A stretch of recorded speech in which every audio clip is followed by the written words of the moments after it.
বাণিজ্যিক মোটরযানের economic life ৩০ বছর করা সহ ৮ দফা দাবিতে আগামী ১২ আগস্ট থেকে ৭২ ঘন্টার পরিবহন ধর্মঘটের ডাক দেয় পরিবহন মালিক শ্রমিকরা। এরই প্রেক্ষিতে রোববার রাজধানীর বিদ্যুৎ ভবনে মালিক শ্রমিকদের সঙ্গে বৈঠকে বসেন সড়ক পরিবহন মন্ত্রণালয়ের উপদেষ্টা ফাউজুল কবির খান।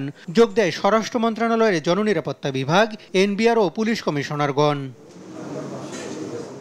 প্রায় ১ ঘন্টার বৈঠক শেষে পরিবহন ধর্মঘট প্রত্যাহারের ঘোষণা দেয় মালিক শ্রমিক প্রতিনিধিরা। সরকারকে আমরা বোঝাতে পেরেছি যুক্তিসম্মত আইন আমরা ধর্মঘটটা করে কিছু নিজের কর্তৃত্ব এবং কৃতিত্ব দেখানো না। দেশটা আমাদের, দেশটা আপনাদের, দেশের সবাই।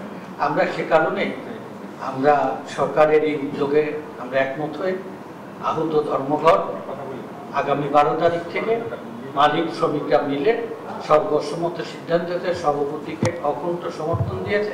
তার গৃহীত সিদ্ধান্তের সাথে একমত করে ধর্মঘট প্রত্যাহারের ঘোষণা।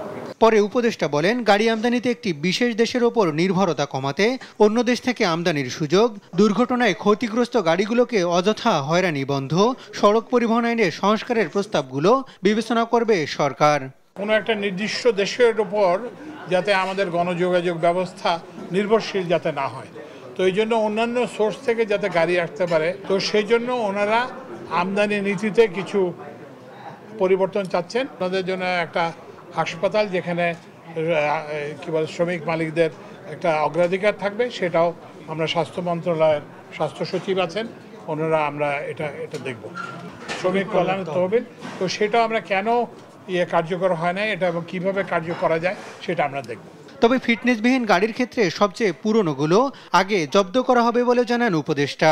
60 দিনের মধ্যে আমরা একটা খসড়া। হাসান আল মাহমুদ, দেশ টিভি, ঢাকা।